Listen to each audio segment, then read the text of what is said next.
कुछ कंप्लेंट्स दिया था, इलेक्शन कमीशन दिल्ली को भेजा था, महाराष्ट्र इलेक्शन कमीशन को भेजा था, यहाँ के आरओ को दिया था, कलेक्टर को दिया था, पुलिस कमिश्नर को दिया था कि किस तरीके से भरत नगर इलाके के अंदर पूरा पोलिंग बूथ को है तो कैप्चर किया गया था।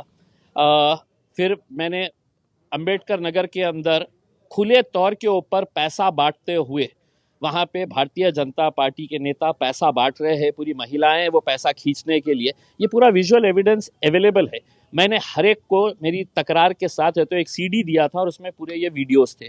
उसके बाद उन्होंने 3 लोगों की कमेटी बनाई है। वो 3 लोगों की कमेटी आज जिला परिषद के सीईओ विकास मीना साहब की अध्यक्षता के अंदर यहाँ पर उसकी पहली हियरिंग थी और जो हमारे विरोधी जो जीत कर आए हैं उनके भी वकील यहाँ पर आए थे और उन्होंने ये मांगनी की है कि हमने क्या क्या शिकायत किए हैं उसकी कॉपीज़ हमें दे।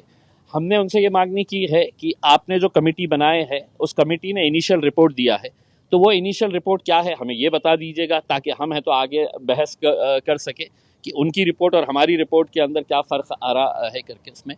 तो अब इनिशियल ये था, उन्होंने नेक्स्ट डेट जो है वो 5 तारीख की दिए है, बुधवार के दिन। तो उस दिन है तो हमारे पास पूरे कॉपीज आ जाते हैं तो फिर आगे क्या होता है। इलेक्शन वो है औरंगाबाद जिले। कलेक्टर साहब किसकी भाषा बोलेंगे? मैं तो कलेक्टर साहब को ओपनली कह रहा हूं कि मैंने आपको एविडेंस दिया हूं कि कैसा अंबेडकर नगर के अंदर वहां पे लोगों को पैसा दे देकर वोट लिया जा रहा था। ये विजुअल एविडेंस है, मैं जबानी आरोप लगा रहा हूं ऐसा नहीं है।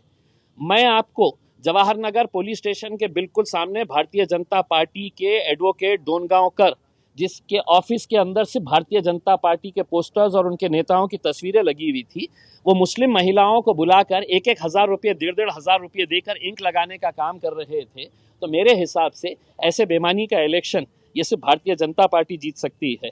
हम हार के भी हम आज खुश है कि हमने इस तरह की बेमानी करे नहीं है करके।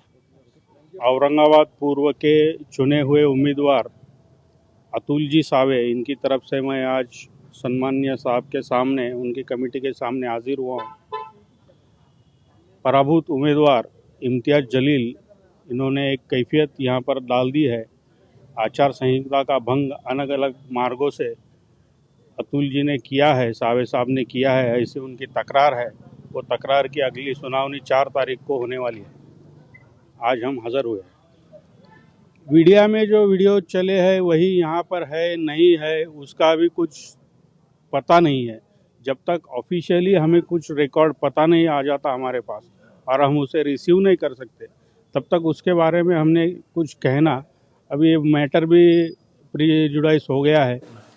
निवडणूक होने के बाद हमें उल्टा करना है, अच्छा काम करना है, तो दोनों अप्रोच क्या फर्क है? अच्छा काम कितना भी करो वो काम है। तो वी आर मतलब लास्ट 3 दिन में इतनी मीटिंग ले रहे हैं, मतलब मॉर्निंग से इवनिंग तक चल ही रहा है, भागदौड़ ज्यादा कर रहे हैं।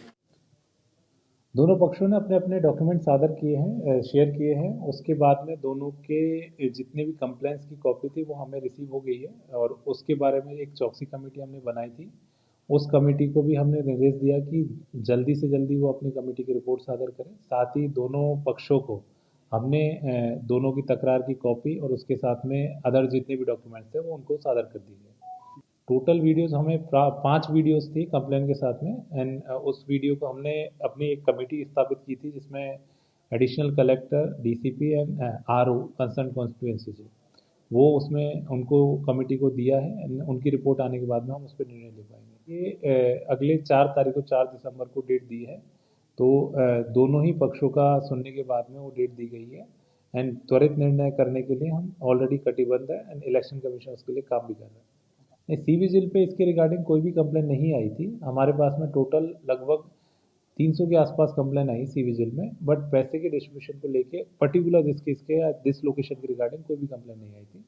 एंड उसके यदि उसमें जब भी कंप्लेन आती है तो उसमें जियो टैग लोकेशन आती है, तो उस लोकेशन पे अपनी एफएसटीसी टीम वहाँ पे पहुँचती है and then luggage within 100 मिनटामध्ये हम लोग उसमें एक्शन लेते हैं एंड उसके बारे में पूरा रिपोर्ट अपने यहाँ से कमीशन से लेके स्टेट लेवल से अपने डिस्ट्रिक्ट तक सभी जगह दिखता है एंड उसमें हमें परफॉर्मेंस भी करना होता है। तो उस सी विजिल पे हमारे पास में कंप्लेन ना आने की वजह से ये बाद में कंप्लेन आई है, तो इसलिए उसमें क्या क्या एविडेंस हुए हैं, वीडियो में क्या क्या था, उस सभी को हम चेक करके इसमें फाइनल डिसीजन लेते हैं।